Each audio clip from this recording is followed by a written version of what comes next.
All right, let's dive into something that's been on my radar lately. The fascinating cool trade flourishing between China and South Korea, especially as heat waves sweep across the region. Now, you might be thinking, trade? In the middle of a heat wave. But what makes this really interesting is how these two countries are leveraging their unique relationship to address a very real, very urgent problem. Personally, I think this is a prime example of how economic cooperation can adapt to and even thrive in the face of extreme weather events. Here's the setup. South Korea is currently battling scorching temperatures, with Seoul hitting above 40 degrees Celsius for the first time since 2018. This isn't just uncomfortable, it's devastating. Fish farms are seeing mass die-offs, agricultural production is suffering, and consumers are desperate for relief. Meanwhile, China, with its manufacturing prowess and cold chain infrastructure, is stepping in to fill the gap. Frozen beverages, portable fans, even pet cooling accessories. Chinese-made goods are flooding the South Korean market. But here's where it gets intriguing. This isn't a one-way street. South Korean summer cosmetics and personal care products are becoming a hit in China.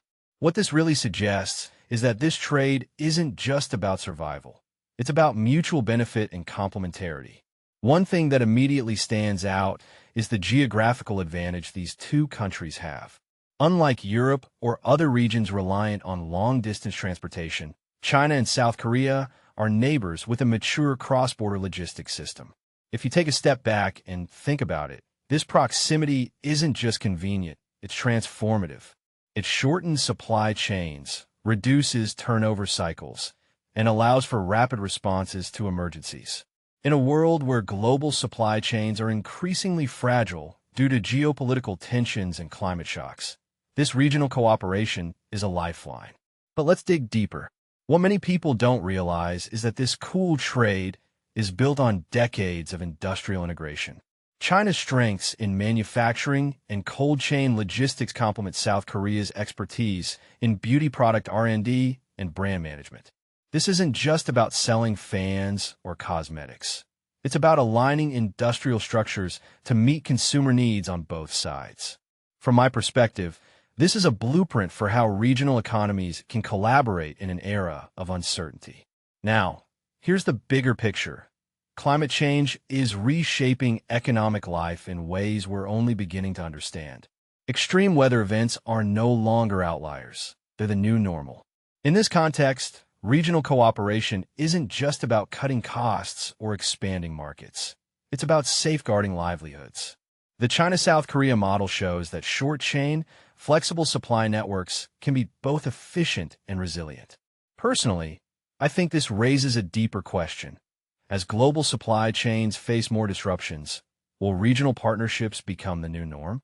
A detail I find fascinating is how this trade reflects a broader trend of industrial complementarity. China's agricultural production and large-scale manufacturing pair perfectly with South Korea's focus on high-quality, innovative products. This isn't just trade, it's a symbiotic relationship, and it's not limited to cooling products.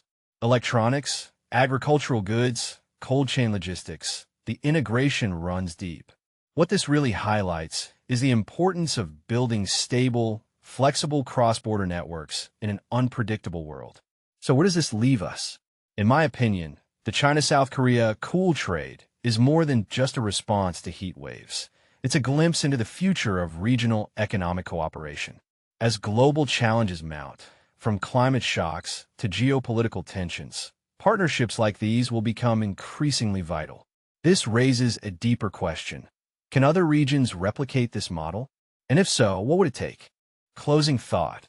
As we watch these two countries navigate extreme weather with ingenuity and collaboration, it's clear that the lessons here go far beyond trade. It's about adaptability, mutual benefit, and the power of proximity in an interconnected world. So, the next time you hear about a heat wave or a supply chain disruption, remember this story. Because in the face of uncertainty, maybe the coolest solutions are the ones closest to home.